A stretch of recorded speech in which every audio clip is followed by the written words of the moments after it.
Hi guys, in today's video I'm going to show you how you can download Instagram Reels videos for free. Very easy guys, very simple.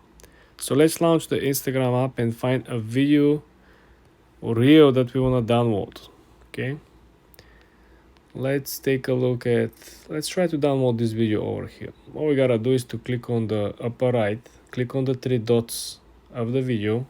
Okay, now I want you to click on the button that it says link. Click on the link button, and now we just copy the link from the video on our clipboard. The second step is even easier. I want you to go on Google and I want you to look for this app over here. It's called Publer.io. You click on it, and now we're going to paste the link from the video. Then you click download. Usually it takes just a couple of seconds. The video will have no watermark. The app doesn't ask you for any registration, and so far it has no ads.